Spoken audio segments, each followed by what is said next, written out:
Գյուրջան Կասկադ, հասանելի բնակարաններ 65 ամիս մարման ժամկետով։ Նախ ավելի լավ կլիներ դատապարտել Ադրբեջանի կողմից հայկական տան վրա գրակոծները, ինչը չի իրականացնում եւ այդ վարքագիծը հետեւաբար հնարավորություն է տալիս նոր նման սադրանքներ իրականացնելու։ Այս մարդիկ իսկ իրենք վաղուց արդեն դադարել են ներկայացնել հայ ժողովուրդը, ուղղակի տառապում են Ստոկհոլմյան սինդրոմով, երբ որ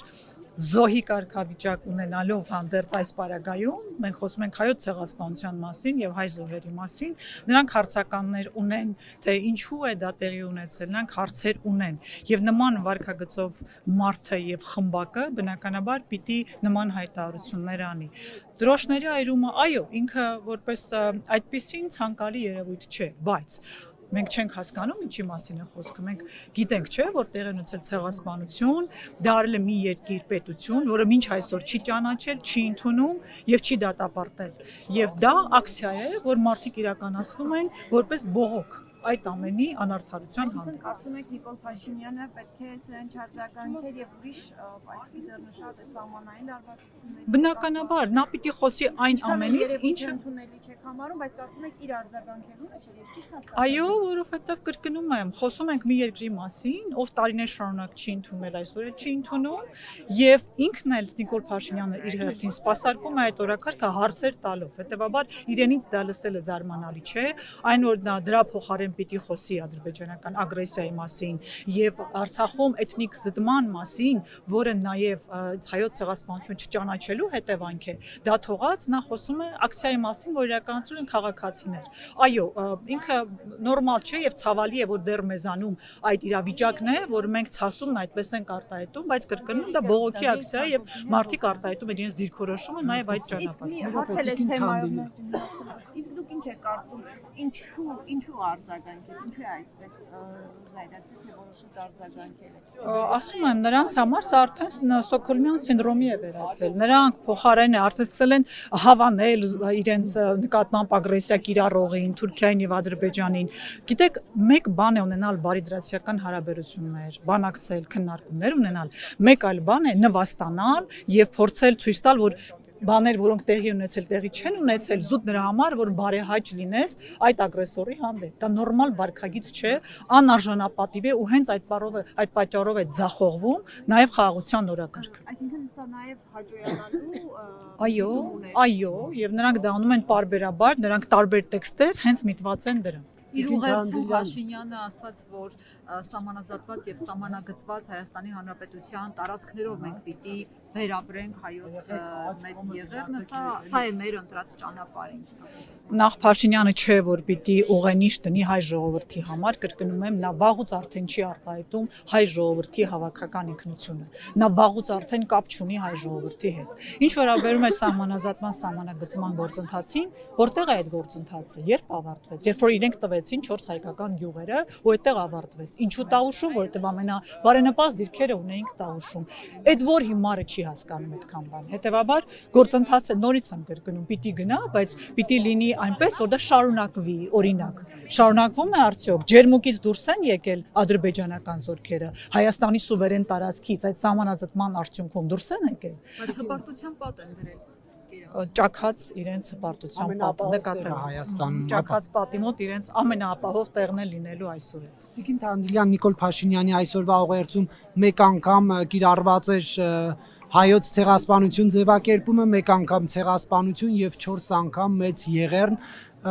Հայ ժողովուրդը օրինակ երբ Ամերիկայի նախագահ պետք է խոսեր, անհամբեր սպասում էր հայոց ցեղասպանություն է կիրառվելու, թե մեծ եղերն։ Հիմա մենք տեսնում ենք, որ Հայաստանի ղեկավարը հայոց ցեղասպանություն ձևակերպում է ապրիլ 24-յան ուղերձում ընդամենը մեկ անգամ է օգտագործում։ Սա ինչպես է մեկնաբանում։ Իսկ այդ ինչ հայտարարություն է, որ Նիկոլ Փաշինյանը չի ձևախեղել 18 թվականից ի վեր։ 7 տարի է, նրանք ամեն տարի մի բան են ասում, այլ բան են ասում, մի տեքստ են օգտագործում, հետո ճիշտ հակառակը եւ այդ ճակերտավոր նախանձելի անհետեւողական վարքագիծը միայն մեկ բանի մասին է՝ պահել իշխանական աթոռը։ Ինչ տեքստ պետք է կարտաբերեն, որ պայմաններում ինչ պետք է կասեն, կարևորը իշխանական աթոռը պահելն է։ Նրանք զավթել են իշխանությունը Հայաստանում արդեն տարիներ եւ իրենց վարքագծով փորձում են զուտ պահպանել իրենց կենսաբանական գոյությունը իշխանության աթոռին նստած։ Խմբակցության քարտուղար Արթուր Հովհաննիսյանը ընդդիմադիրներին ասաց մոտ չգաք ցեղասպանության թեմային, չփորձեք դիվիդենդներ շահել այս թեմայի հետ կապված, դուք այս սպառնալիքը ոնց եք ընդունում։ Ես նման ստրկամիտ վարքագծով անձանց անգամ չեմ մեկնաբանում, ազատեք ինձ այդ տանջանքից, նրանց արտահայտությունները մեկնաբանել։ Տիկին Թադիկյան, մեկ այլ թեմային եմ ուզում անդրադառնանք, շարունակում է այսպես ասած խայտառակ դատավարությունը Ռուբեն Վարդանյանի, այդ առումով ինչ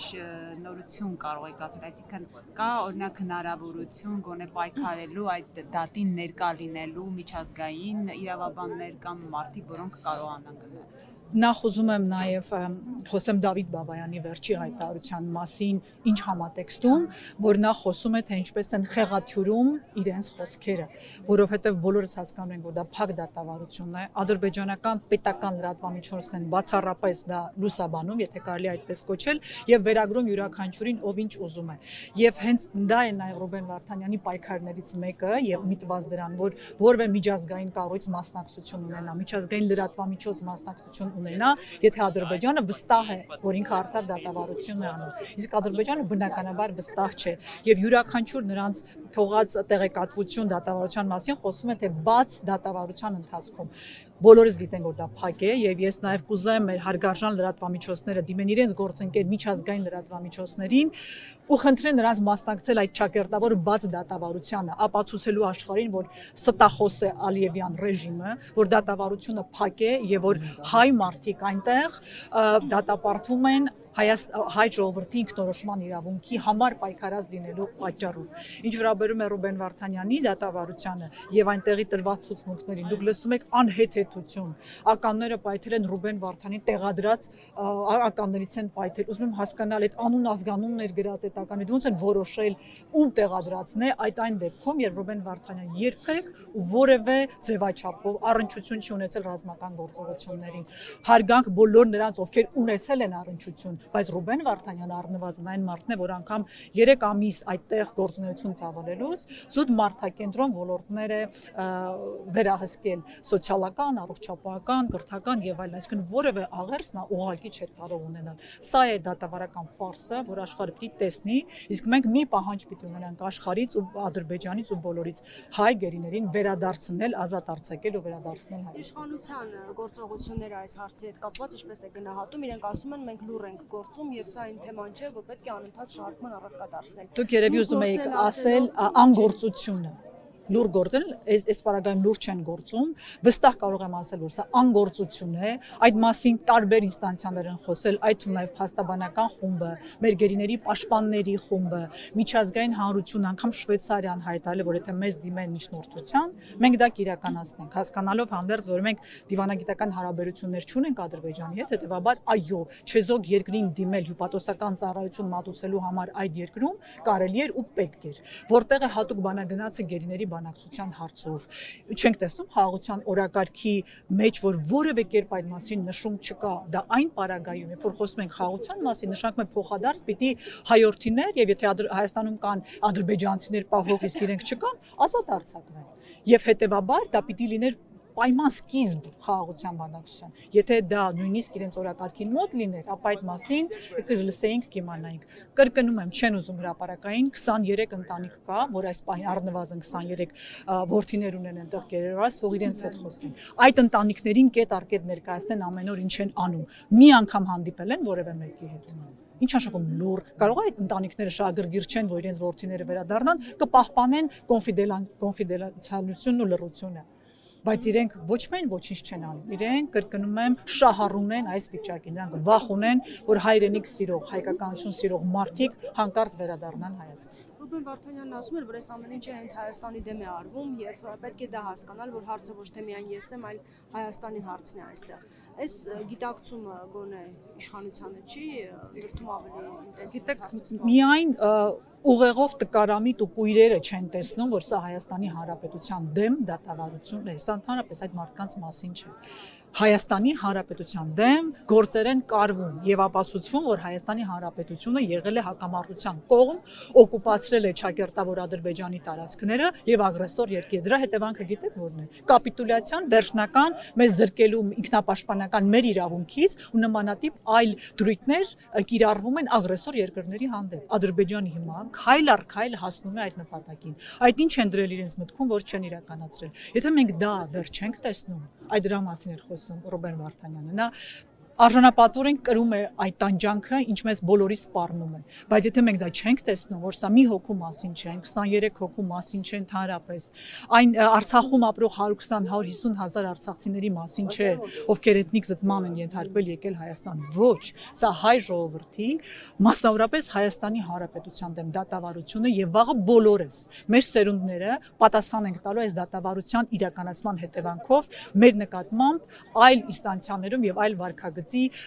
դրսևորման հետևանքով։ Հետևաբար, եթե մենք չսթափվենք, խելքներս գլուխներս չհավաքենք, մենք ծանր օրեր են մեզ սպասվում հետագայում։ Տիկին Թամդիլյան եւ անդրադառնալով կրկին ցեղասպանության թեմային, երբ կարդում ենք Նիկոլ Փաշինյանի ուղերձները տարբեր տարիներին, ակնհայտ տարբերություն ենք տեսնում շեշտադրումների, օրինակ երբ որ 20 թվականին ուղիղ ասում էր, որ Թուրքիան չի զղջում, ներողություն չի խնդրում, հիմա մենք լրիվ այլ կոնտեքստ ենք տեսնում, չկա ընդհանրապես պահանջ Թուրքիային, սա ըստ ձեզ ինչով է պայմանավորված։ Անգամ դատարանից հետո 21 թվականին, երբ որ ՔՊ խմբակը մասնակցում էր ընտրությունների, իրենց ծրագրում դեռևս խոսվում էր Արցախի ինքնորոշման իրավունքի մասին եւ Արցախի պաշտպանության, տարածքների ազատագրման։ Ոչինչ չէր փոխվել դրանից հետո։ Կպադրազմից հետո ենք խոսում, չեմ ասում դրանից առաջ արած հայտարարությունների մասին։ Նրանք օր առ օր նահանջում են, նվաստանում են, հետ են քաշում հայկական պահանջատիրությունը, դրանով հնարավորություն տալով ագրեսիայի շարունակությանը։ Սա դրա մասին է եւ նորից եմ ուզում ասել, նա ամեն բառ, ինչ բառի կարիք կա, պատրաստ է օգտագործել։ Դրա համար ընդհանրապես բառերը նշանակություն չունեն։ Խոսքը, խոստումը նշանակություն չունի։ Դա անհնարին է նրան այլևս հետևել եւ ամոթ չզգալ, որ այդ անձը աշխարհում ներկայացնում է Հայաստանի Հանրապետությունը։ Եթե դեռ չենք ամաչում այդ փաստից, ուրեմն մենք լրիվ կորցրել ենք մեր ինքնասիրությունն արժանապատվության զգացումը։